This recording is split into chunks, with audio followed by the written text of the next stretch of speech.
बच्चों हम लोग आज नया चैप्टर स्टार्ट करने जा रहे हैं सेंटर ऑफ मास। तो आप लोग हेडिंग डालिए सेंटर ऑफ मास और इसमें एक दो लाइन पहले लिखेंगे कि सेंटर ऑफ मास क्या होता है, सेंटर ऑफ मास कहाँ पाया जाता है, सेंटर ऑफ मास की क्या प्रॉपर्टी होती है, राइट। तो सेंटर ऑफ मास के साथ आप ब्रैकेट में सीएम भी लिख सकते हैं, सीएम सेंटर ऑफ मास लिखें। इट इज द, लिखिए इसमें एक line, it is the point, it is the point at which whole mass of the system, it is the point at which whole mass of the system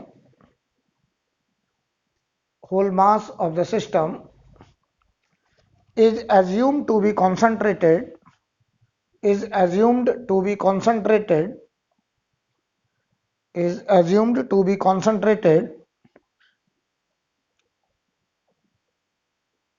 मैं repeat कर रहा हूं, it is the point at which whole mass of the system is assumed to be concentrated,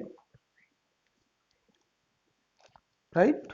आगे लिखें centre of mass, full stop वाले लिखिए, centre of mass may be inside and outside to the system, may be inside and outside to the system, may be inside and outside to the system, and whole translational motion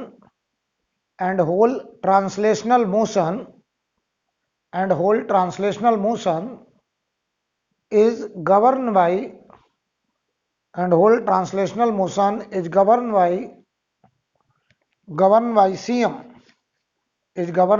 CM, that is CM is the commander of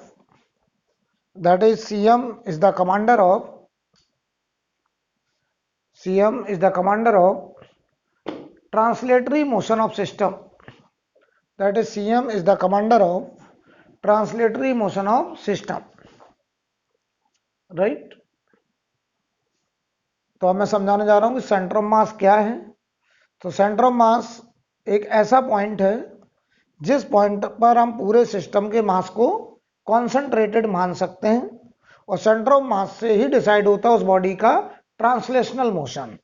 अच्छा, translational motion हम लोग अभी तक circular motion को अगर छोड़ दें तो ट्रांसलेशनल मोशन ही पढ़ के आए हैं।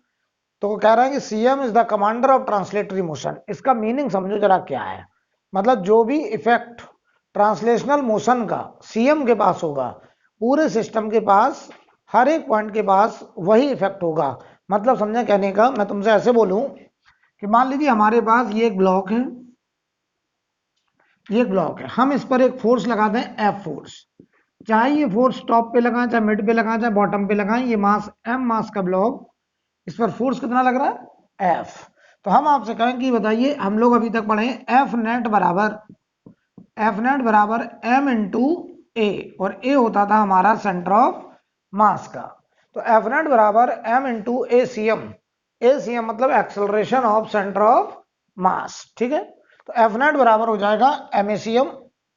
अब समझना जरा, अगर हम आपसे कहें कि मान लो इस ब्लॉक के सेंटर ऑफ मास के पास, ये मान लो इसका सेंटर ऑफ मास है, सेंटर ऑफ मास बॉडी के अंदर बाहर कहीं भी हो सकता है। तो अभी हम लोग सेंटर ऑफ मास को फाइंड आउट करने की टेक्निक सीखेंगे। तो देखिए, मान लो ये सेंटर ऑफ मास है और इसके पास एक्सेलरेशन अगर ए आ गया, एक्सेलरेशन आ गया, तो आपको पता है इस बॉडी का हम कोई भी पॉइंट सिलेक्ट कर लें, ये वाला पॉइंट, इसके पास भी एक्सेलरेशन ए होगा, बॉटम वाले पॉइंट के पास भी एक्सेलरेशन ए होगा। यानी अब हर एक पॉइंट के पास एक्सेलरेशन वही होगा जो किसके पास है, सेंटर ऑफ मास के पास। तभी कह रहे थे कि centre of mass translational motion को गवर्न करता है, यानी जो भी इफेक्ट ट्रांसलेटरी मोशन का किसके पास होगा, सेंटर ऑफ मास के पास, बाकी सारे पॉइंट के पास भी वही इफेक्ट होगा, राइट। तो चलिए यहां पर हम ऐसे बोलें कि मान लीजिए कोई एक डिस्क है या कोई रिंग है, ऐसे समझिए डिस्क है। हमने अगर इसके सेंटर ऑफ मास को, ये सेंटर ऑफ मास, इसको अगर हमने v वेलोसिटी दे दी, ट्रांसलेशनल वेलोसिटी v है, तुमसे कहा जाए कि बताओ इसके टॉप पॉइंट के पास वेलोसिटी क्या होगी, ये वाला टॉप पॉइंट। तो बताओ जरा, अगर इसके बाद ट्रांसलेटरी मोशन का इफेक्ट v है तो टॉप पॉइंट की वेलोसिटी v होगी। यानी सीएम के पास, ये इसका सेंटर ऑफ मास है, सीएम के पास ट्रांसलेशनल मोशन का जो भी इफेक्ट होगा बाकी हर एक पॉइंट के पास भी उतना ही इफेक्ट होगा। तो बताइए, अगर सीएम के पास वेलोसिटी v तो टॉप पॉइंट के पास भी वेलोसिटी v, मैग्नीट्यूड और डायरेक्शन सब में सेम। अगर हम तुमसे कहें बताओ बॉटम पॉइंट के पास वेलोसिटी कितनी, तो आपका जवाब होगा v। मैं तुमसे कहूं इस पॉइंट के पास वेलोसिटी बताओ, तो बताओ वही v होगी जो कि किसके पास है, सेंटर ऑफ मास के पास। तभी तो कह रहे थे कि centre of mass translational motion को गवर्न करता है। यानी अगर सेंटर ऑफ मास के पास वेलोसिटी 10 मीटर पर सेकंड है तो उस डिस्क के, उस रिंग के हर एक पॉइंट की वेलोसिटी कितनी होगी, 10 मीटर पर सेकंड होगी, उतना ही मैग्नीट्यूड और वही डायरेक्शन। राइट। अभी तक जैसे हम लोग याद करिए, अभी तक हम ऐसे पढ़ के आए थे कि एक ब्लॉक है इस इंक्लाइन पर, एक स्मूथ सरफेस पर, इसका मास है मान लो m, और बताओ ये कितने एक्सेलरेशन से नीचे आता था, a बराबर जी साइन थीटा। बहुत बढ़िया। तो आपको पता है ये एक्सेलरेशन इस ब्लॉक के किस पॉइंट का होता था, सेंटर ऑफ। तो अगर एक्सेलरेशन सेंटर ऑफ मास के पास a बराबर जी साइन थीटा है, तो बताओ इस ब्लॉक के हर एक पॉइंट के पास एक्सेलरेशन a बराबर जी साइन थीटा है। तो इसीलिए अभी तक हम लोग पढ़ के आए थे कि इस ब्लॉक का एक्सेलरेशन a बोलते थे। सच्चाई ये थी कि वो एक्सेलरेशन उस ब्लॉक के सेंटर ऑफ मास का था और वही एक्सेलरेशन उस बॉडी के हर एक पॉइंट का था। राइट। तो वहां पे हम लोग ये नहीं बोलते थे कि इस ब्लॉक का ये वाला पॉइंट, ये वाला पॉइंट, ये वाला पॉइंट। सच्चाई क्या थी, उस ब्लॉक के हर एक पॉइंट का एक्सेलरेशन वही होगा जो किसके पास होगा, सेंटर ऑफ मास के पास। राइट। तो समझिए, यानी अब हम इसका पता क्या फायदा उठाएंगे, अगर हमें कभी भी ट्रांसलेशनल मोशन को स्टडी करना होगा तो हम उस सिस्टम के, उस बॉडी के हर एक पॉइंट से बात नहीं करेंगे, हम डायरेक्ट किससे बात करेंगे, सीएम से बात करेंगे, सेंटर ऑफ मास से। अब सवाल ये आता है कि किसी भी सिस्टम का सेंटर ऑफ मास कहाँ पाया जाता है। सबसे पहला पॉइंट ये है कि किसी भी सिस्टम का जो सेंटर ऑफ मास है वो कहाँ मिलेगा। तो हम अपने सराउंडिंग में दो तरीके के सिस्टम देखते हैं। आप लोग इधर बैठ पाएंगे क्या, इधर आ जाइए एक आदमी, तो क्या होगा ना, सीधा देखेंगे ना, टेढ़ा देखना पड़ रहा है ना। एक यहाँ जो थोड़े से पास, एक इधर आ जाइए, ठीक है।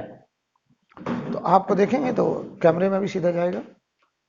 चलिए, अब अगर हम बात करें कि हमारे सराउंडिंग में दो तरीके का सिस्टम होगा, एक होता है डिस्क्रीट मास सिस्टम और एक होता है कॉन्टिन्यूअस मास सिस्टम। डिस्क्रीट मास क्या, ये m1 मास, ये m2 मास, ये m3 मास, अलग अलग पॉइंट मास फैले हैं दूर दूर, ये कैसा सिस्टम है, डिस्क्रीट मास सिस्टम है। कॉन्टिन्यूअस मास क्या है, ये रॉड है, यहाँ पूरे में मास कॉन्टिन्यूटी में है, ये एक टेबल है इसमें मास कॉन्टिन्यूटी में है, एक कोन ले लो उसमें मास कॉन्टिन्यूटी में है, एक स्फीयर ले लो उसमें मास कॉन्टिन्यूटी में है, डिस्क है, रिंग है, इन सब में मास कैसा है, कॉन्टिन्यूअस मास सिस्टम। तो हम लोग दो तरीके के मास सिस्टम के बारे में, सेंटर ऑफ मास को फाइंड आउट करेंगे। तो आप पहले हेडिंग डालिए, centre of mass of continuous mass system, sorry discrete mass system, CM of discrete mass system. तो सबसे पहले हम डिस्क्रीट मास सिस्टम के सेंटर ऑफ मास को पढ़ने जा रहे हैं।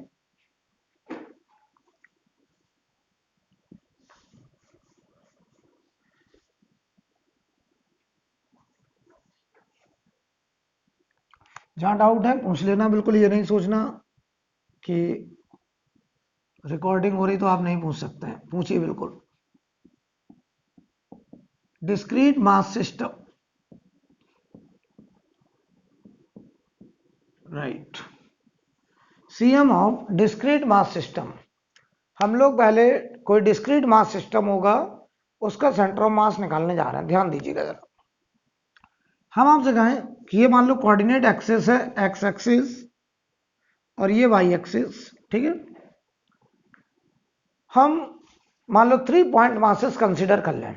यहां पे एक पॉइंट मास है m1 मास, इसका कोऑर्डिनेट है x1, y1, x1, y1, ये हो गया m1 पॉइंट मास। अब देखो, एक हमारे पास m2 पॉइंट मास है, ये m2 पॉइंट मास, इसका कोऑर्डिनेट है x2, y2, और एक मान लो m3 पॉइंट मास है, इसका कोऑर्डिनेट है x3, y3, ठीक है। हमारा सवाल है कि इन तीनों का जो कॉमन सेंटर ऑफ मास होगा, अच्छा एक बात बताओ, पॉइंट मास का, इस पॉइंट मास का पूरा मास यहीं पे है, तो इसका अपना खुद का सीएम यहीं पे है। m2 का अपना सीएम m2 के पास है, m3 का अपना सीएम उसी पॉइंट पे है, लेकिन हमें तलाश है किसकी, इन तीनों के कंबाइंड सीएम की। तो हम जो सेंटर ऑफ मास निकालने जा रहे हैं वो M1 M2 और M3 के कंबाइंड सीएम को निकालने जा रहे हैं, राइट। तो देखो एक बात बताओ, अगर ये ऑरिजिन है, ये ऑरिजिन है 0 0, तो बताओ M1 मास का अगर हम पोजीशन वेक्टर निकालें, पोजीशन वेक्टर, तो बताओ कैसे बनाते थे पोजीशन वेक्टर, ऑरिजिन से उस पॉइंट को ज्वाइन कर दिया। तो बताओ ये बन गया इसका R1 वेक्टर, पोजीशन वेक्टर। बताओ R1 वेक्टर कितना होगा, x1 i cap y1 j cap. अच्छा अगर ये पॉइंट हवा में होता, 3D में होता, तो इसमें z1 भी होता, लेकिन हमने लिया 2D में, नो प्रॉब्लम। तो बताओ ये R1 वेक्टर क्या हो जाएगा, x1 i cap plus y1 j cap. Clear. अब आ जाओ जरा, M2 का पोजीशन वेक्टर ये आएगा, और ये आएगा बताओ R2 वेक्टर, एकदम similarly x2 i cap y2 j cap, ऐसे लिखेंगे। और अगर हम बताओ M3 की बात करें, तो M3 का पोजीशन वेक्टर ये आएगा, और ये हो जाएगा R3 वेक्टर, और ये हो जाएगा x3 i cap plus y3 j cap, right. हमको निकालना है इनका कॉमन सेंटर ऑफ मास का पोजीशन। तो मान लो इनका कॉमन सीएम यहाँ है, ये जो हम लोग क्रॉस बनाया ये इनका कॉमन सेंटर ऑफ मास। तो बताओ इनके कॉमन सेंटर ऑफ मास को अगर हम ओरिजिन से ज्वाइन कर दें ये, तो ये बन जाएगा हमारा RCM, position vector of centre of मास। अच्छा सेंटर ऑफ मास का अगर हम कोऑर्डिनेट मान लें XCM, YCM, राइट। तो बताओ ये RCM वेक्टर क्या होगा, XCM i cap YCM j cap. Clear. तो देखिए पहले तो समझ लो हमें क्या क्या गिवन है। हमें M1 M2 M3 3 point masses given है, और उन पॉइंट मासेस के पोजीशन हमको पता है कि उनके एक्स वाई कोऑर्डिनेट पता है, राइट। हमें पता करना है इन तीनों का combined CM, common CM, right. तो चलिए तरीका देखो क्या है बेटा, तरीका पहले समझो क्या है। तरीका है RCM vector, RCM vector, R का मतलब पोजीशन वेक्टर, किसका, सेंटर ऑफ मास का। तो इसका देखिए तरीका है सिग्मा, सिग्मा मतलब summation MI RI vector upon sigma MI, sigma MI RI upon sigma MI। ये क्या लिखा, सिग्मा MI RI वेक्टर। इसको जरा समझते हैं। ये लिखा देखो क्या, I को अगर हम 1 रख दें, मान लो 3 पॉइंट मासेस हैं, तो I की वैल्यू 1 से लेके 3 तक जाएगी। अगर बताओ 100 पॉइंट मास होते तो I की वैल्यू 1 से 100 जाती। तो बताओ इसको अगर हम ओपन करें तो कैसे लिखेंगे, M1 R1 vector, M2 R2 vector, M3 R3 vector upon, इधर बोलो नीचे सिग्मा MI का मतलब, सिग्मा मतलब summation M1 plus M2 plus M3। बहुत बढ़िया बेटा। तो जरा समझना ये ऊपर जो लिखा है इसे क्या बोलेंगे, हम इसको जरा बोलना चाहते हैं। कोई भी फिजिकल क्वांटिटी, कोई भी फिजिकल क्वांटिटी अगर पोजीशन वेक्टर के साथ मल्टीप्लाई हो जाती है तो उसे हम लोग मूवमेंट बोलने लगते हैं। क्या बोलने लगते हैं, मूवमेंट। जैसे टॉर्क है, तो टॉर्क भी मूवमेंट होता है किसका, फोर्स का, R क्रॉस F। ऐसे angular momentum is also movement of linear momentum, R cross P। तो कोई भी फिजिकल क्वांटिटी पोजीशन वेक्टर के साथ रिलेट हो जाए तो वो बन जाता है मूवमेंट। तो ये बताओ पोजीशन वेक्टर 1 का मल्टीप्लाई किससे हो रहा है, मास से। तो ये मूवमेंट बन गया किसका, मास का। तो ये लिखा है टोटल मास मूवमेंट, और ये नीचे लिखा टोटल मास। अच्छा बताओ ये टोटल मास मूवमेंट, मूवमेंट जो है वो वेक्टर क्वांटिटी है, और कभी भी मूवमेंट डिसाइड करते हैं या डिस्कस करते हैं तो वो हमेशा किसी पॉइंट के अबाउट, जैसे टॉर्क हमेशा किसी पॉइंट के अबाउट, एंगुलर मोमेंटम हमेशा किसी पॉइंट के अबाउट, तो मूवमेंट हमेशा किसी पॉइंट के अबाउट डिसाइड होगा। तो ये टोटल मूवमेंट किस पॉइंट के अबाउट लिखा है, नो नो नो। ये बताओ M1 में कितने से मल्टीप्लाई है, R1 से।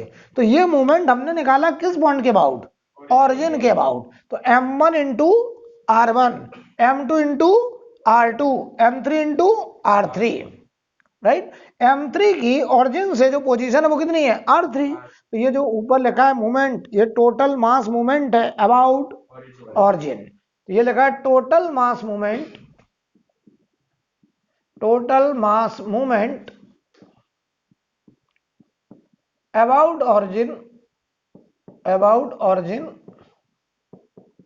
और नीचे लिखा है टोटल मास। ऊपर लिखिए total mass movement about origin, नीचे टोटल मास। ये तरीका होगा सेंटर ऑफ मास को फाइंड आउट करने का।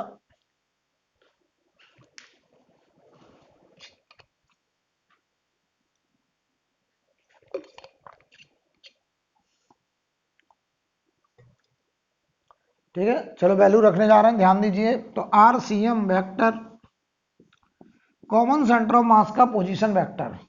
तो देखो m1 के साथ r1 वेक्टर बताओ कितना है, x1 आई कैप y1 जे कैप, बहुत बढ़िया, प्लस m2 के साथ r2 का vector x2 i cap y2 j cap, plus m3 के साथ r3 vector x3 i cap plus y3 j cap upon total mass m1 plus m2 plus m3। तो ये देखो भाई RCM vector, RCM vector, RCM को क्या बोलेंगे, position vector of centre of mass. ये position with respect to origin, right.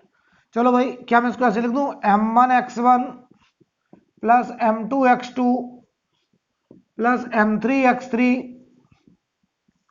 Upon m1 plus m2 plus m3, और ये हो गया आई कैप, प्लस इधर देखिए इधर बन जाएगा m1 y1 m2 y2 m3 y3 upon m1 plus m2 plus m3, और ये बन जाएगा जे कैप। तो ये देखो बेटा बन गया RCM vector is equal to, ये क्या लिखा है, ये चीज बताओ क्या है, ये क्या है, ये लिखा है आई कैप के साथ ये उसकी पोजीशन का कौन सा कोऑर्डिनेट है, एक्स कोऑर्डिनेट। तो ये XCM आई कैप प्लस ये क्या है YCM जे कैप, ये बन गया RCM, राइट। यानी अगर हम तुमसे कहें कंबाइंड सीएम की एक्स कोऑर्डिनेट क्या होगा, तो ये कंबाइंड सीएम का क्या लिखा है एक्स कोऑर्डिनेट। तो क्या मैं ऐसे बोल सकता हूं, देखिए अगर हमें उन पॉइंट मासेस के पोजीशन वेक्टर दिए तो हम सीएम का पोजीशन वेक्टर यहां से निकाल सकते हैं। अगर हमें उनके एक्स वाई कोऑर्डिनेट दिए तो हम एक्स वाई कोऑर्डिनेट निकाल सकते हैं सीएम का। तो अगर बताओ एक्स सीएम अकेला निकालना होता, केवल एक्स सीएम निकालना होता, तो मैं बताऊं कैसे लिखता, सिग्मा एम आई एक्स आई अपॉन सिग्मा एम आई, ऐसे लिख देता। सिमिलरली बताओ वाई सी एम बराबर क्या लिखता मैं, या sigma m i y I upon sigma m आई। बोलो भाई ये ऊपर जो लिखा सिग्मा एम आई एक्स आई, इसको क्या बोलेंगे, टोटल एम आई एक्स आई, टोटल, अरे एम आई एक्स आई को ओपन करो, m1 x1 m2 x2 m3 x3, ये total mass movement about origin, नीचे टोटल मास, नोट करिए।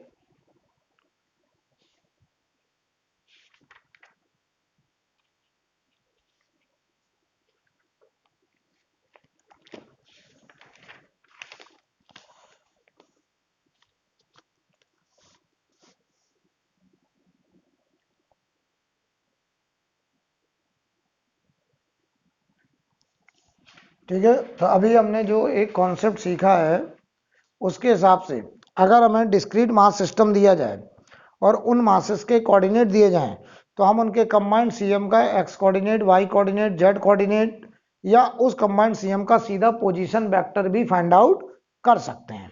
RCM भी निकाल सकते हैं, राइट। एक तरीका हम सीख गए। यानी अगर हमें उन पॉइंट मासेस के पोजीशन आप बता दो तो हम बता देंगे उनका जो कॉमन CM है वो कहाँ होगा, राइट। अब हम बात करें कि अगर डिस्क्रीट मास सिस्टम में हमें उन मासेस की वेलोसिटी दे दी जाए और हमसे कहा जाए कि उनका जो कॉमन CM है, कंबाइंड CM, उसकी वेलोसिटी बताइए क्या होगी, राइट। तो हम दूसरी बात सीखने जा रहे हैं, दूसरा कॉन्सेप्ट सीखने जा रहे हैं।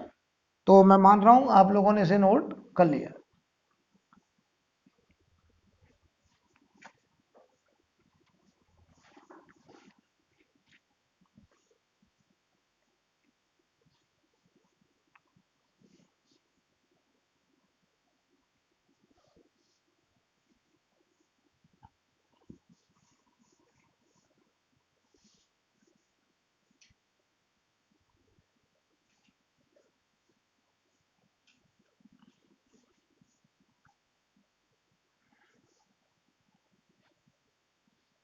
चलिए बताइए भाई, मान लो मैं आपसे कहें हमारे पास एक डिस्क्रीट मास सिस्टम है, ये समझिए, ये मान लो हमारा एक डिस्क्रीट मास सिस्टम है। इसमें ये एक पॉइंट मास है m1, ये भाग रहा है v1 वेलोसिटी वेक्टर से। यहाँ पे एक m2 मास है, ये मान लो इधर जा रहा है v2 वेलोसिटी वेक्टर से। एक मास यहाँ है m3 मास, ये भाग रहा है इधर v3 वेलोसिटी वेक्टर से। ये इनका कॉमन सेंटर ऑफ मास है और मुझे निकालना है इस कॉमन सेंटर ऑफ मास का VCM वेक्टर। कॉमन CM का वेलोसिटी वेक्टर हमको फाइंड आउट करने को कहा गया है।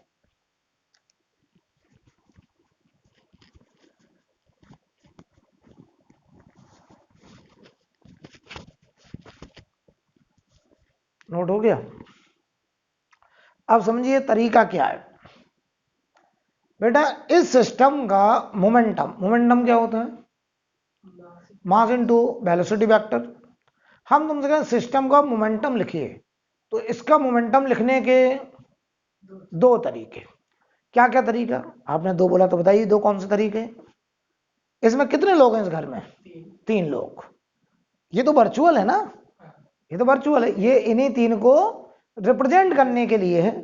तो आप बताओ m1 m2 m3 तीन पॉइंट मास है इस घर में और तीनों अलग अलग दिशा में v1 v2 v3 वेलोसिटीज जा रहे हैं।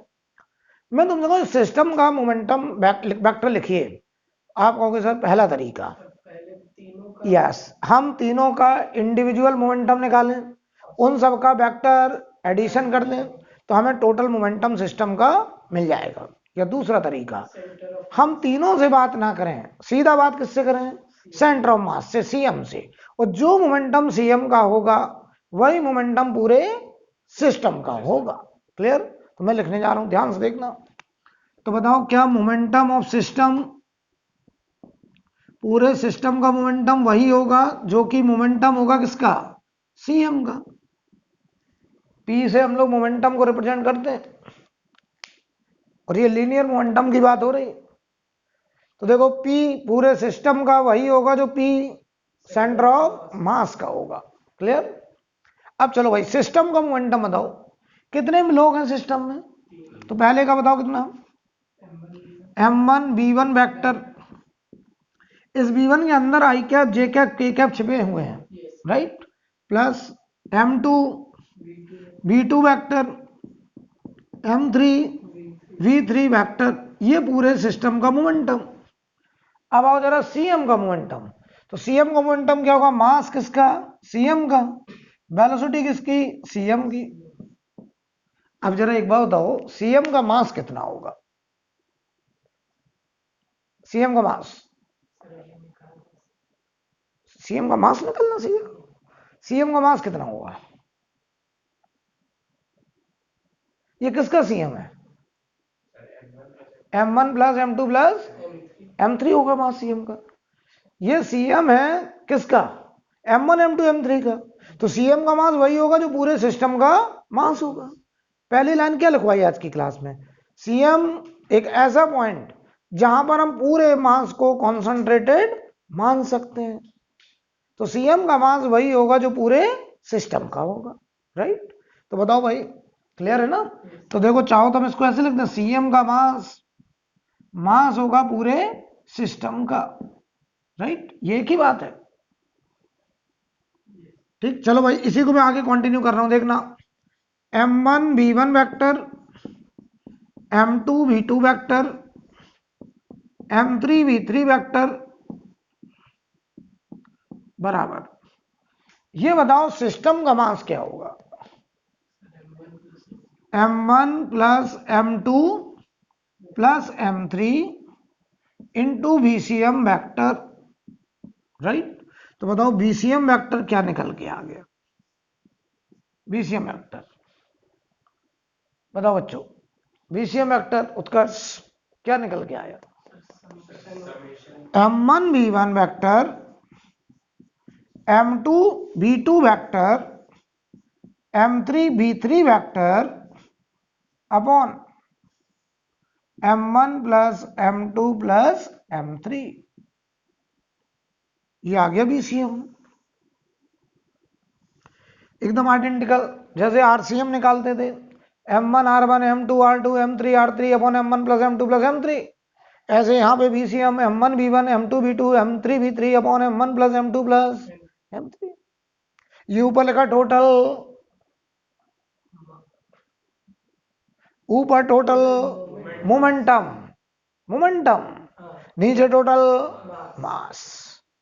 ये ऊपर लिखा टोटल लीनियर मोमेंटम और नीचे लिखा total mass. I think clear. Similarly हम लोग सेंटर ऑफ मास का एक्सेलरेशन निकालने जा रहे हैं, ACM, ठीक है? इसे रब कर दें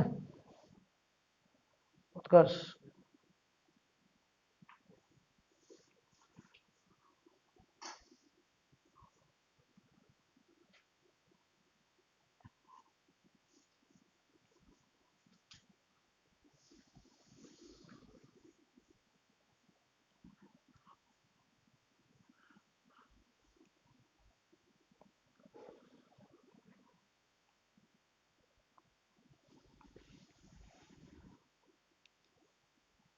अब देखिए भाई, अगर हम बात करें सेंटर ऑफ मास का एक्सेलरेशन फाइंड आउट करना चाहते हैं तो ध्यान दें,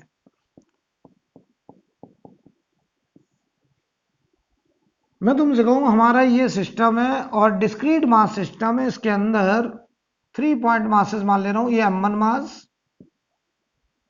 ये हमारा कोई m2 मास और ये कोई m3 मास, कुछ भी मान लीजिए। ध्यान से देखना, m1 पर हमने ऐसे एक फोर्स लगाया है F1, तो m1 का अपना इंडिविजुअल एक्सेलरेशन किधर होगा? जिधर फोर्स होगा, तो ये इस डायरेक्शन में रख रहा है A1, ठीक। m3 पर हमने ऐसे एक फोर्स लगाया F3 वेक्टर, तो ये बताओ फोर्स की डायरेक्शन में इधर भाग रहा है A3 वेक्टर से।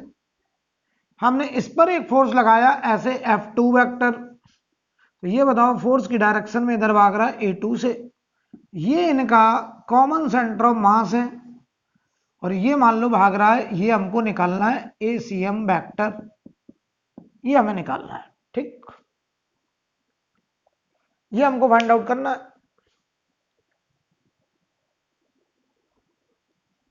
ठीक है। तो आप कह रहे हैं कि सर ये हमारे लिए बहुत आसान है, बताओ पूरे सिस्टम पर नेट फोर्स कितना होगा? F1 F2 F3 का वेक्टर एडिशन, तो F1 vector, F2 vector, F3 vector. चलो F नेट बराबर क्या होता है? M किसका? M टोटल सिस्टम का, बहुत बढ़िया, सिस्टम का या CM का एक ही बात है, इनटू एक्सेलरेशन किसका? CM का। F नेट बराबर M इंटू ACM होता है। तो F नेट बराबर मास सिस्टम का एक्सेलरेशन सेंटर मास का, और चाहे बताओ मास CM का लिख दो, एक ही बात है, बराबर F1 की जगह क्या लिख सकते हो तुम? F1 ने M1 मास को A1 एक्सेलरेशन दिया, F1 की जगह M1 A1 वेक्टर, F2 की जगह M2 A2 वेक्टर, F3 की जगह M3 A3 वेक्टर, ऐसे लिखा जाएगा। बोलिए, तो यहां से बताओ ACM की वैल्यू, ACM। अच्छा एक बात बताओ, एक बात, ये जो मास सिस्टम का होगा उसकी वैल्यू क्या होगी?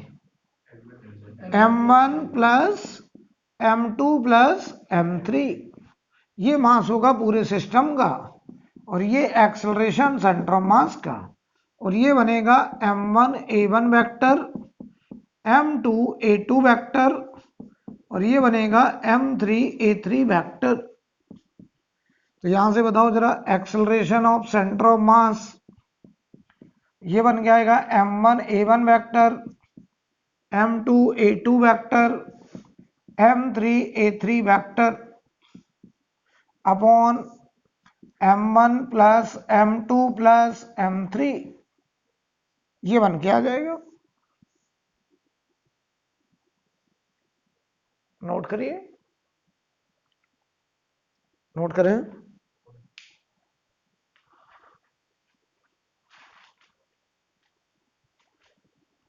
ठीक है,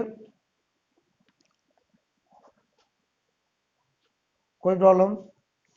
अब एक सवाल आप लोग करके दिखाइए, अगर इतना सीख गए हैं तो ये क्वेश्चन लिखिए और उस क्वेश्चन को करके दिखाइए। लेकिन 4 पार्टिकल्स, क्वेश्चन लिखिए, 4 particles of mass, 4 particles of mass 1 kg, 2 kg, 3 kg and 4 kg are placed at 4 vertices, are placed at 4 vertices of a square, are placed at 4 vertices of a square of side length 1 meter, of side length 1 meter. Find square of the distance, find square of the distance of center of mass, find square of the distance of center of mass from 1 kg, from 1 kg। क्या निकालना है? क्या निकालना है? Centre of mass का 1 kg से जो distance आए उसका स्क्वायर बताना है। अच्छा बताओ, अभी तक सेंटर ऑफ मास का जो आरसीएम निकलता था या जो एक्सीएम या वाईसीएम निकलता था वो कहां से निकलता था? ऑरिजिन से। पूछा कहां से? 1 kg से। तो बेहतर होगा हम 1 kg पर ही अपना क्या मान लें? ऑरिजिन मान लें। करिए, 1 kg पे ही ऑरिजिन मान लो, जहां से पूछा गया वहीं ऑरिजिन मान लो, तो वहीं से हमारा एक्सीएम वाईसीएम आ जाएगा। हम 1 kg से डिस्टेंस बता देंगे, हमें डिस्टेंस का स्क्वायर पूछा।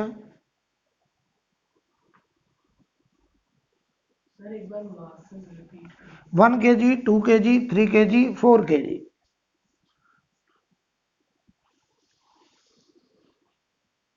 और एक स्क्वायर के 4 कॉर्नर पे वर्टेक्स पे रखे हुए हैं, और स्क्वायर का साइड लेंथ कितना है?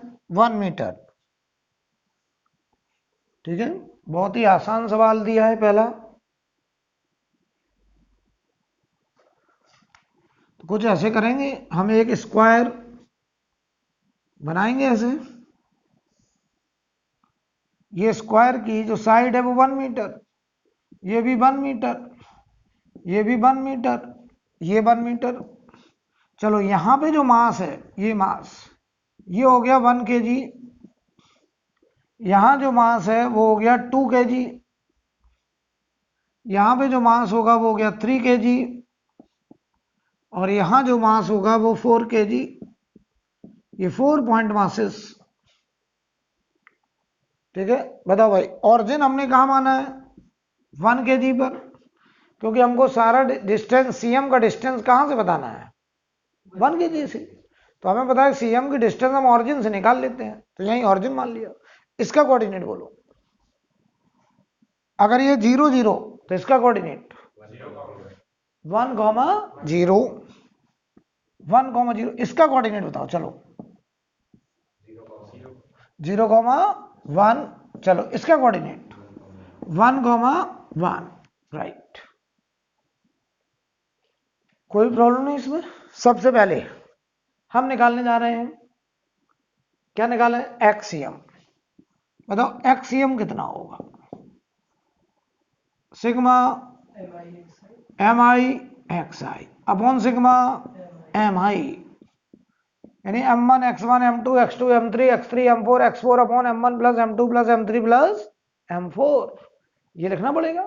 चलो रखो वैल्यू m1 की value 1 into x1 0 m2 2 into 1 3 into 1 4 into 0 upon total mass तो 1 प्लस 2 प्लस 3 प्लस 4 कितना हुआ है 10 kg।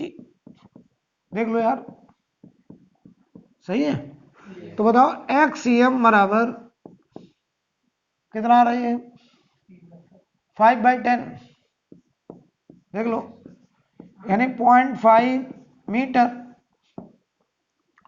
एक्सीएम आ गया 0.5 मीटर। सिमिलरली वाईसीएम चलो निकालते हैं। अच्छा एक बात बताओ इन सबके कोऑर्डिनेट में केवल एक्स वाई कोऑर्डिनेट है तो सीएम का भी एक्स और वाई कोऑर्डिनेट होगा क्योंकि सबके जेड कोऑर्डिनेट कितने हैं तो जेड सीएम भी 0 होगा क्योंकि m1 z1 m2 z2 करोगे जब तो सब क्या हो जाएगा 0 तो जेड सीएम भी 0 राइट। अब बताओ वाई सीएम की वैल्यू तो sigma m i y i sigma m i तो m1 y1 तो 1 into 0 2 into 0 3 into 1 4 into 1 upon total mass तो 1 प्लस 2 प्लस 3 प्लस 4 तो बताओ बेटे ये आ गया वाई सी एम बराबर ये 0 ये 7/10 तो ये हो गया 0.7 क्यों 7/10 ये हो गया 0.7 मीटर ये आ गया वाई सी एम। तो देखो हम इनका सेंटर ऑफ मास अगर लोकेट करें कि कहां होगा तो बताओ ओरिजिन यहां है एक्सीएम कितना तो इसका मिड वाईसीएम कितना 0.7 ऊपर चले जाओ 0.7 तो ध्यान से देखिए इधर जाओ 0.5 मीटर इधर जाओ 0.7 मीटर यहां कहीं होगा ये होगा इनका सेंटर ऑफ मास और ये कोऑर्डिनेट है 0.5 0.7 तो ये दूरी कितनी ये वाली 0.7 मीटर ये कितना है 0.5 मीटर। हमें पूछा क्या है क्या निकालना है सेंटर ऑफ मास का कहां से 1 से तो ये दूरी अगर आर मान लें हमें आर पूछा कि आर स्क्वायर पूछा है आर स्क्वायर पूछा है तो देखिए आर स्क्वायर में निकालने जा रहा हूं आर स्क्वायर बराबर बोलो तो यार ये तो हाइपोटेनस हो गया 0.5 स्क्वायर प्लस 0.7 स्क्वायर तो ये हो गया देखो 0.5 का स्क्वायर प्लस 0.7 का स्क्वायर बताओ ये कितना आ रहा है ये कितना हो रहा है 0.25 और प्लस 0.49 0.74 यूनिट बोलो metre square not metre R square है बेटा ठीक है 0.74 मीटर स्क्वायर।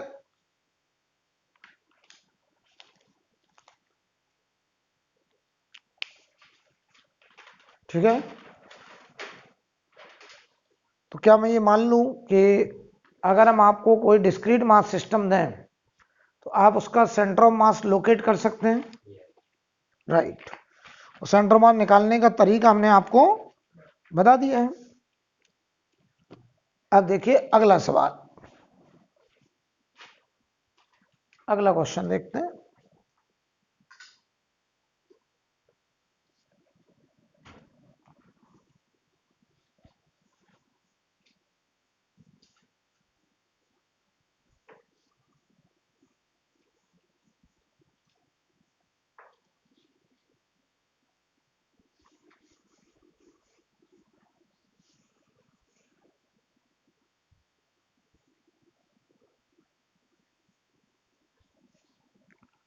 बताएंगे।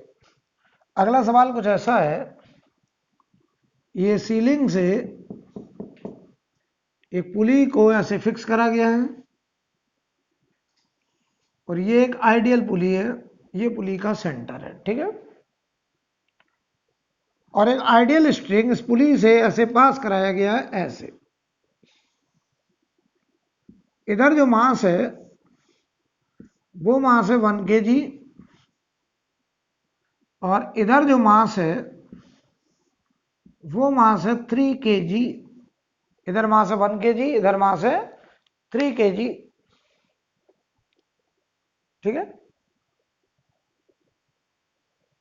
फाइन, सवाल लिखें, find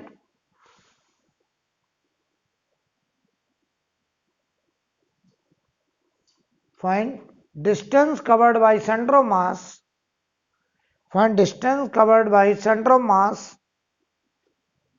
in first 2 second, in first 2 second।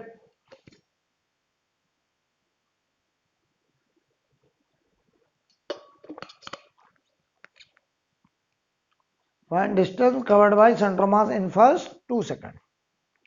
हमें इनके कंबाइंड सेंटर ऑफ मास का डिस्टेंस बताना है पहले 2 सेकंड के अंदर, ये सवाल है। पहले एक बात बताओ, हमने यहां से जिनको छोड़ रहे हैं इसकी इनिशियल वेलोसिटी क्या है? 0।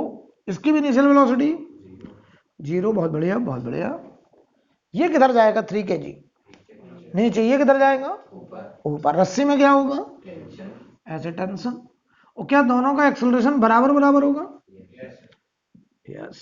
तो ये मान लो 3 kg नीचे जा रहा है ए से, तो ये 1 kg ऊपर जाएगा ए से, एक्सेलरेशन बराबर, ठीक है। अच्छा एक बात और बता दो, इनका सीएम होगा कहां? 1 kg और 3 kg का सीएम यहां बीच में कहीं होगा। मान लो ये इनका कॉमन सीएम, ये बताओ कॉमन सीएम का बीसीएम यूसीएम कितना होगा? Initial velocity 0। बहुत बढ़िया। कैसे करा? m1 u1 m2 u2 upon m1 plus m2, ये तरीका है। u1 u2 दोनों 0 है भाई, तो यूसीएम तो 0 आएगा। इनके कॉमन सीएम का इनिशियल वेलोसिटी 0 है। हमें निकालना क्या है मानस त्रिपाठी? क्या निकालना है? इनके सेंटर ऑफ मास का शिफ्टिंग कितने टाइम में? 2 सेकंड में। तो पहले एक काम ना करें, इनके सेंटर ऑफ मास का क्या निकालना है? एक्सेलरेशन। और फिर लगा दे एस बराबर ut plus half T square. किसके लिए? सेंटर ऑफ मास के लिए। तो पहले एक काम करते हैं, इनके सेंटर ऑफ मास का एक्सेलरेशन निकाला जाए। अच्छा सेंटर ऑफ मास का एक्सेलरेशन तो तब निकलेगा जब इन दोनों का हाँ फिर से सुनिए, इनके कंबाइंड सीएम का एसीएम तो तब निकलेगा जब पहले इन दोनों का इंडिविजुअल एक्सेलरेशन निकाला जाए। और बताओ इसका एक्सेलरेशन कैसे निकालेंगे? ये जा किधर रहा है?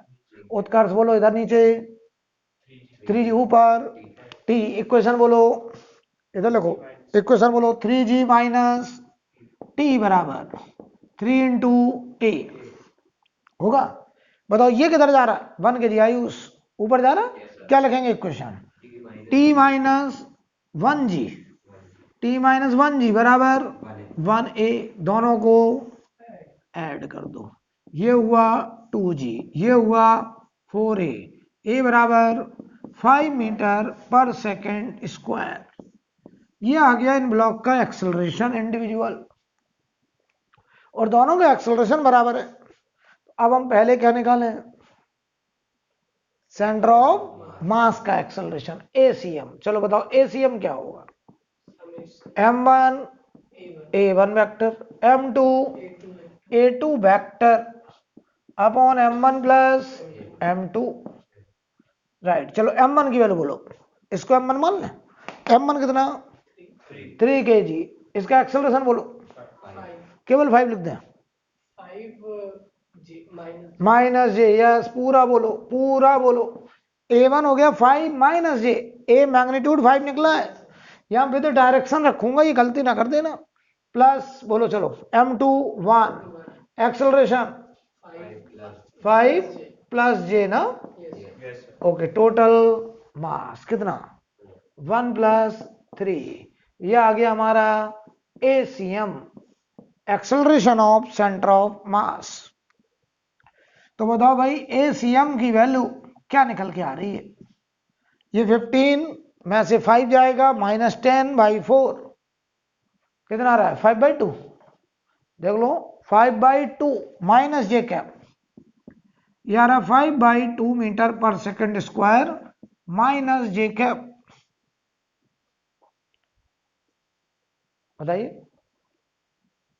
कोई दिक्कत यहां तक? अब हमें क्या निकालना है? Displacement of centre of mass in 2 second. तो लगा दो क्या, S बराबर ut प्लस हाफ AT²। किसके लिए? तो ये बताओ S किसका? CM का। U किसका? CM का। A किसका? CM का। ठीक है, ये SCM हमको निकालना है। UCM कितना? 0। UCM तो 0 है, देख लो UCM 0 पहले ही आ चुका है, क्योंकि दोनों ब्लॉक की इनिशियल वेलोसिटी 0 0 है, तो UCM भी 0 होगा। हाफ ACM बताओ, अब ये भी आया 5/2 माइनस जे कैप, और टाइम है 2 सेकंड का स्क्वायर, तो ये 2 से 2 स्क्वायर कट गया, answer displacement of centre of mass 5 metre, किधर की तरफ? माइनस जे का मतलब डाउनवर्ड। यानी बताओ पहले 2 सेकंड में इनका जो कॉमन सेंटर ऑफ मास है ये किधर की तरफ भागेगा? आप कहोगे सर ये भागेगा नीचे की तरफ। कितना डिस्प्लेसमेंट कवर करेगा? 5 मीटर डाउनवर्ड। बोलो, ऑल्सो फाइंड, लिखिए इसी में also find velocity of centre of mass after 2 second. Also find velocity of centre of mass after 2 second. हमको इनके सेंटर ऑफ मास की वेलोसिटी भी बतानी है, कितने टाइम के बाद? 2 सेकंड के बाद।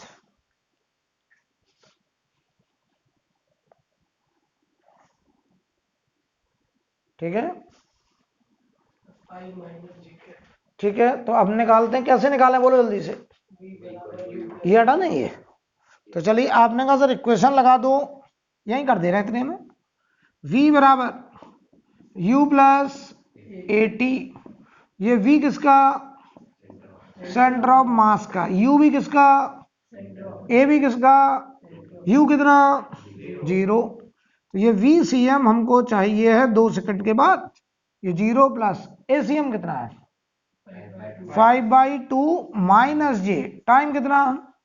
2 से 2, आंसर होगा 5 मीटर पर सेकंड, डायरेक्शन माइनस जे डाउनवर्ड। तो 2 सेकंड के बाद सेंटर ऑफ मास नीचे की तरफ 5 मीटर पर सेकंड से मूव कर रहा होगा। जवाब दीजिए, कोई डाउट? अगला सवाल पूछ सकते हैं आपसे। चलिए चेक करते हैं, उत्कर्ष आप बताएंगे।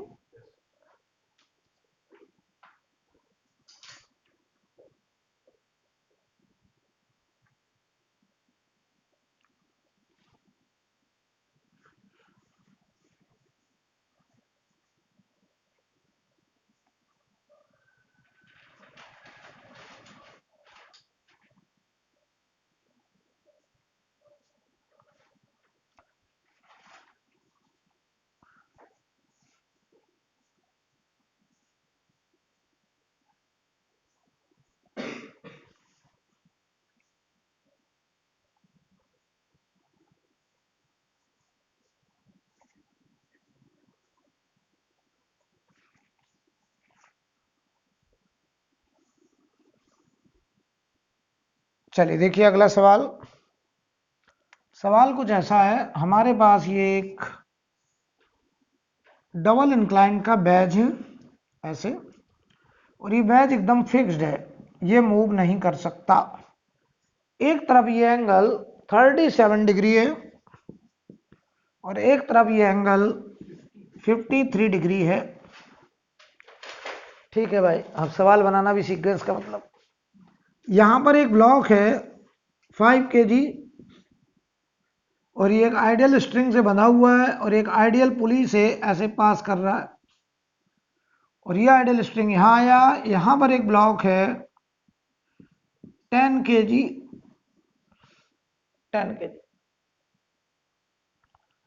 ठीक है, और कहीं कोई फ्रिक्शन जैसी बात नहीं है, स्मूथ सरफेस है बेटा। ठीक है, फाइंड, क्वेश्चन है फाइंड, सवाल लिखिए find magnitude of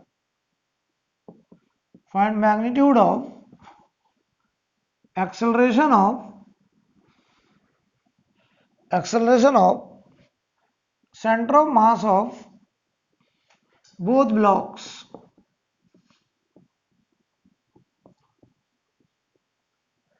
Find magnitude of acceleration of center of mass of both blocks।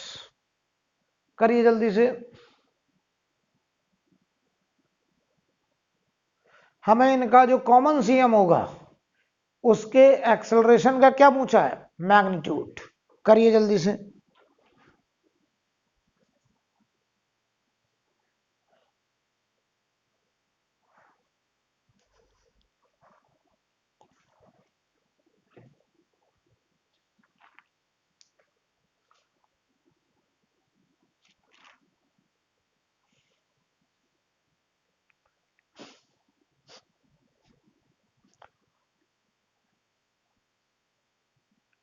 ठीक है, तो स्टार्ट करें या आप लोग ट्राई करेंगे पहले? चलो मदद करो मेरी थोड़ी सी। इतना तो बताइए, साइन 37 कितना, 3/5, कॉस 37 4/5, ये साइन 53 बताओ, 4/5। साइन 53 ही तो कॉस 37 होगा, 4/5। अब देखना, इधर देखो बेटा, कौन किधर जाएगा, ये कहां जाएगा, ये कहां जाएगा। तो अच्छा, दोनों का एक्सेलरेशन अलग अलग किसे, क्यों, क्योंकि रस्सी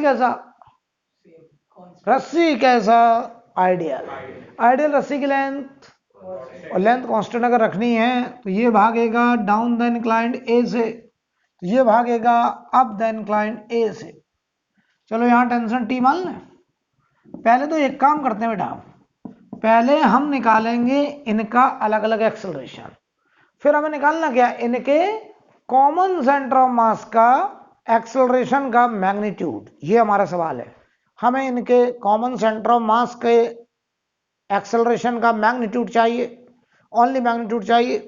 तो चलो भाई बताओ, इसके लिए इक्वेशन बोलो। इधर क्या लग रहा होगा, इधर बोलो। चलो इधर 10g का साइन 53 कितना, 4/5। तो ये 100 से 20 80 ना, ये 80 न्यूटन देख लो। ठीक, इधर आ जाओ, इधर क्या लग रहा होगा, 5g का साइन 37 कितना, 3/5। तो ये कितना आ रहा है, 30। चेक कर लो, ये सही है, 80 और 30, कोई कंफ्यूजन नहीं। चलिए इसके लिए बताओ इक्वेशन, ये जा रहा नीचे, तो इक्वेशन बोलो। 80 माइनस टी बराबर 10 इंटू ए। उसके लिए बोलो टी माइनस, ये ऊपर जा रहा है तो टी बड़ा होगा, ये छोटा होगा। टी माइनस 30 बराबर 5 इंटू ए। बोलिए। अरे यार, ये ऊपर जा रहा है तो टी बड़ा होगा, 30 छोटा होगा, तो टी माइनस 30 बराबर 5, दोनों को ऐड, तो ये हो जा 50 बराबर 15 ए बराबर 50/15 मतलब 10/3 मीटर पर सेकेंड स्क्वायर। ये आ गया ए, लेकिन ये आंसर नहीं है, ये आंसर नहीं है। क्यों नहीं आंसर है, हमें क्या पूछा है, magnitude of acceleration of common centre of mass, ये किसका निकला है? ये इंडिविजुअल एक्सेलरेशन निकला है। हमें इनके कॉमन सेंटर ऑफ मास का एक्सेलरेशन निकालना है। ठीक, कैसे निकाला जाए बताओ, कैसे निकाला जाए? तो आप कैरोसल लगा दो, ए सी एम बराबर m1 a1 m2 a2 upon m1 plus m2, लिख दिया जाए।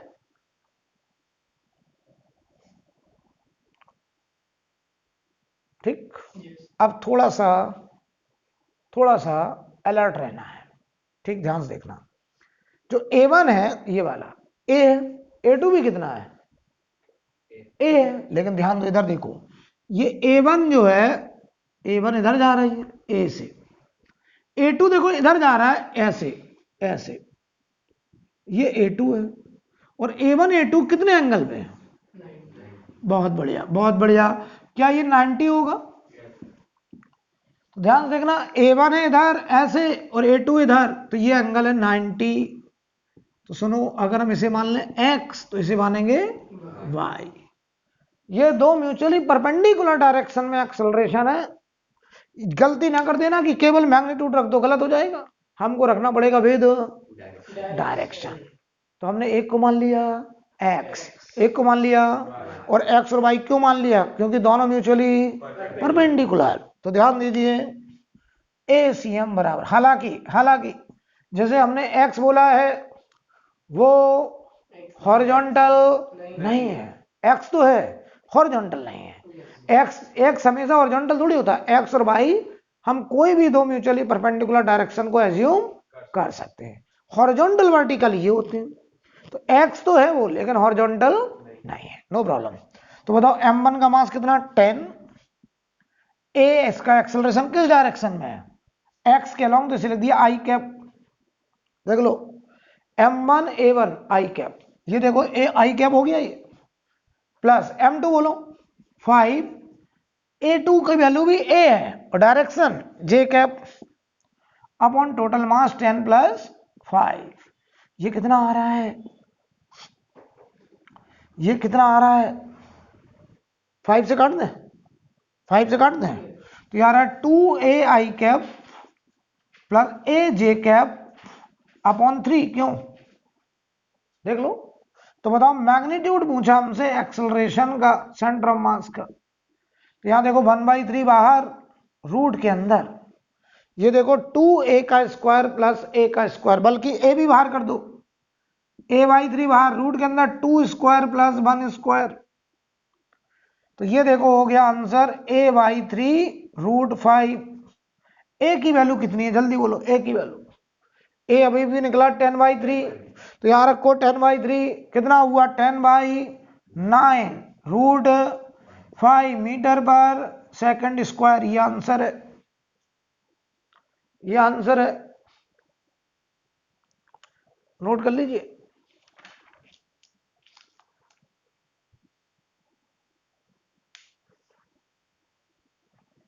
यहां पर ये एक ही जगह हमने 10/3 रख दिया, तो ये 10/9 बन गया।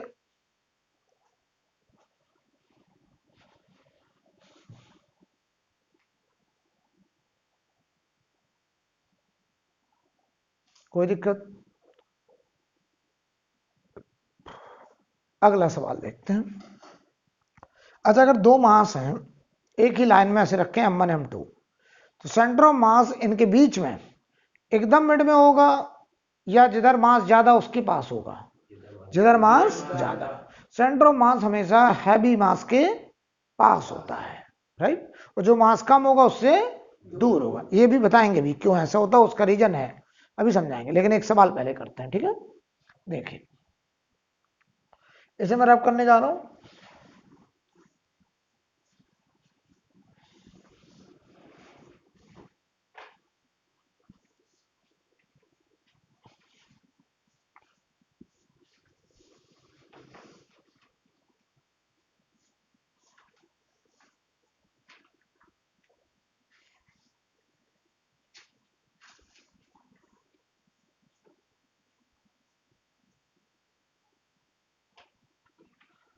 अब देखिए, अगर हम आपसे कहें,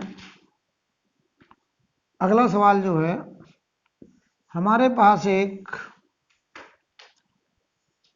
स्क्वायर प्लेट है। कैसा? Square plate. इसकी साइड लेंथ ए, ये साइड लेंथ ए, एक स्क्वायर प्लेट है, इसका साइड लेंथ ए है, और इसको टच करता हुआ यहां पे देख लो ऐसा, ऐसे ये टच करता हुआ हमारे पास एक डिस्क है जिसकी रेडियस a/2 या डायमीटर समझ लो a है। ऐसे टच करता हुआ हमारे पास एक डिस्क है। ठीक है, ठीक है। यहां पे हमने ओरिजिन माना है, ये जो स्क्वायर का सेंटर है इसको हमने O बोल दिया, O बोल दिया। ठीक है, तो सवाल लिखें, find distance of their centre of mass, find distance of their center of mass, find distance of their center of mass from point O, find distance of their center of mass from point O। ठीक है, O ये point, O point से हमें इनके common centre of मास की position बतानी है, distance बतानी है। हम आपसे ये भी कह सकते हैं, बताओ इनका सेंटर ऑफ मास स्क्वायर के अंदर होगा या डिस्क के अंदर होगा। इनका जो कॉमन सीएम है वो इस स्क्वायर के अंदर होगा या डिस्क के अंदर। पहले को बताओ, यहां जो मास है वो किस में फैला है? लेंथ में कि एरिया में कि वॉल्यूम में? एरिया में। तो तीन तरीके की मास डेंसिटी डिफाइंड होती है, एक लीनियर मास डेंसिटी, एक एरिया मास डेंसिटी जिसे सरफेस मास डेंसिटी भी कहते हैं, और एक वॉल्यूम मास डेंसिटी। यानी अगर मास केवल वन डायमेंशन में फैला लेंथ में, लीनियर मास डेंसिटी, एरिया में फैला है एरिया मास डेंसिटी, और 3D में फैला है तो वॉल्यूम मास डेंसिटी। तो बताओ, यहां पे हम डिफाइन कर दे रहे हैं सिग्मा। सिग्मा क्या है? एरिया मास डेंसिटी, यानी मास पर यूनिट एरिया। मास पर यूनिट एरिया को हम लोग सिग्मा बोल रहे हैं। अच्छा, ये ध्यान देना, ये दोनों डिस्क और स्क्वायर सेम मटेरियल के हैं। मतलब अगर ये आयरन का है तो ये भी, ये अगर एल्यूमिनियम की प्लेट तो ये भी एल्यूमिनियम प्लेट। इसका मतलब क्या हुआ? अगर दोनों का मटेरियल सेम तो दोनों में density same, density same, right. तो दोनों में सिग्मा की वैल्यू बराबर है। तो बताओ भाई, इधर मास पर यूनिट एरिया का नाम सिग्मा है, तो अगर किसी का मास निकालना होगा तो सिग्मा इंटू एरिया हो जाएगा। सिग्मा है मास पर यूनिट एरिया, तो अगर हमें मास निकालना होगा तो सिग्मा इंटू एरिया। तो बताओ भाई, इसका मास हम m1 बोल दें, कितना होगा बोलो? इसका मास, स्क्वायर का मास m1, सिग्मा इंटू एरिया कितना? a square. ये हो गया मास ऑफ स्क्वायर प्लेट। ठीक है, इसका मास बताओ कितना होगा? m2, सिग्मा इंटू इसका एरिया बोलो, पाई r स्क्वायर, r की जगह a/2 का स्क्वायर, तो ये हो गया sigma pi a square by 4। ये हो गया m2 मास। अब सुनो, अब समझना ध्यान से, इस स्क्वायर का अपना मास जो m1 है वो कहां पे होगा? जहां पे इसका अपना सेंटर ऑफ मास होगा। तो इसका अपना सेंटर ऑफ मास कहां होगा? इसके सेंटर पे। अगर मास यूनिफॉर्मली फैला है, अगर कहीं मास यूनिफॉर्म फैला होता है तो हमेशा सेंटर ऑफ मास कहां होता है? मिड पे। तो इस स्क्वायर का अपना सेंटर ऑफ मास मिड पे होगा, मतलब किस पॉइंट पर? ओ पर। ओ पर होगा। तो बताओ, इस ओ पर हमने यहां पर एक m1 मास मान लिया, और यही हमने अपना ऑरिजिन मान लिया, चलो 0,0। और बताओ, m1 की वैल्यू ये लिखिए बेटा, बोलो यार। हमने स्क्वायर का मास ओ पे कैसे मान लिया? क्लियर है, क्योंकि स्क्वायर के अंदर मास यूनिफॉर्मली फैला है। तो अगर यूनिफॉर्म मास डिस्ट्रीब्यूशन है तो उस पूरे मास को हम एक पॉइंट मास मान सकते हैं इसके अपने सेंटर पर। ठीक, अब आ जाओ, इसका पूरा मास, डिस्क का पूरा मास जो कि m2 है, ये इसके अपने सीएम पे होगा, इसका अपना सीएम इसके सेंटर पे। तो बताओ कि हम यहां मान लें कि m2 मास, यहां पे मान लिया m2 मास। चलो इसका कोऑर्डिनेट क्या होगा?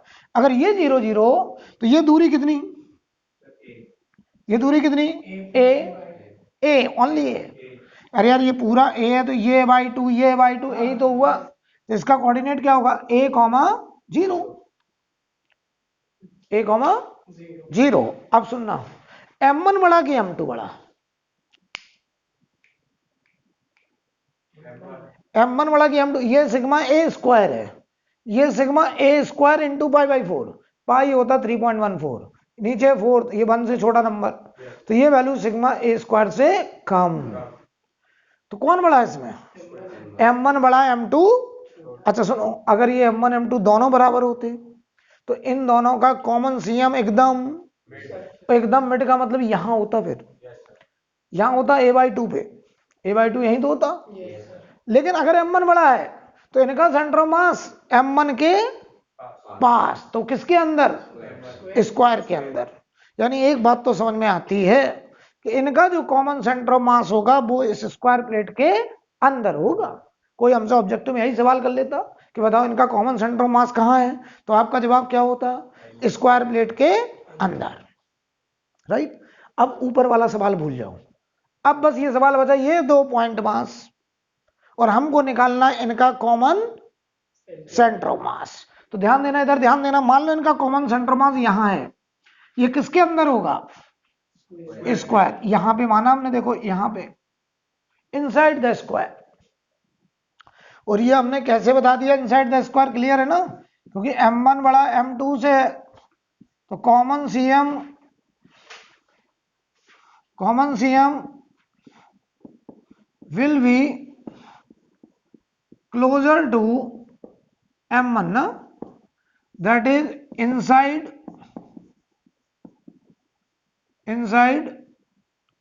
स्क्वायर प्लेट, स्क्वायर प्लेट के अंदर होगा। चलो अब हम वो पोजीशन निकालने जा रहे हैं। अच्छा एक बात दो, इस m1 का बाई कोऑर्डिनेट कितना? m2 का बाई कोऑर्डिनेट। अगर m1 m2 दोनों पॉइंट मास का बाई कोऑर्डिनेट 0, तो cm का बाई कोऑर्डिनेट 0, क्योंकि by cm m1 by 1 m2 by 2 upon m1 plus m2। तो इसका देखो केवल x कोऑर्डिनेट निकालना है, x cm comma y cm 0 हो गया। y cm मैंने कैसे 0 कर दिया? क्लियर है? क्योंकि इन दोनों के इंडिविजुअल y कोऑर्डिनेट 0 0 है, तो y cm भी 0 ही होगा, राइट। अब मैं निकालने जा रहा हूं x cm बराबर m1 x1 m2 x2 m1 plus m2। चलो भाई x1 भी 0 था, देखो ये x1 0 था। चलो वैल्यू रखो, m2 sigma pi a square by 4 into x2 की value a upon sigma a square plus sigma pi a square by 4 m1 plus m2। बहुत कुछ कट रहा है, क्या क्या कटेगा बोलो? Sigma a square, sigma a square, sigma a square cut गया, xcm की वैल्यू आएगी, xcm की वैल्यू बताओ। ऊपर बच रहा पाई बाई 4 इंटू ए, नीचे बच रहा 1 प्लस पाई बाई 4। क्यों? एलसीएम ले लीजिए, तो पाई अपॉन 4 प्लस पाई और इंटू ए, ये आंसर आ गया एक्सीएम का पोजीशन, ये आ गया एक्सीएम का position, pi upon pi plus 4 into a, right. अच्छा एक बात दो, ये वैल्यू a/2 से कम है, कैसे पता चला? ऊपर पाई, अगर नीचे 2 पाई होता तो ये 1/2 होता, 0.5 होता। ये पाई प्लस पाई होता तो 0.5 आता। ये 4 पाई से बड़ा है तो ये नंबर 2 पाई से बड़ा, तो ये नंबर हाफ से छोटा, तो ये a/2 से छोटा। यानी यहां देखो देखने को मिला जो एक्सीएम आया वो less than a by two, और XCM अगर less than a by two, इसका मतलब बोलो, इसका मतलब इनका जो कॉमन सीएम है वो a बाई टू मिड के पहले, मतलब इनसाइड द स्क्वायर। तो ये बता रहा कि inside the square plate, inside the square plate, inside the square plate होगा।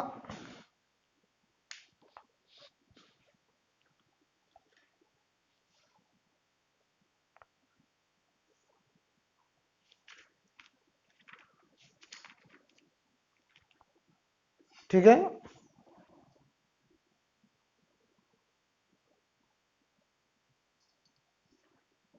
कोई दिक्कत?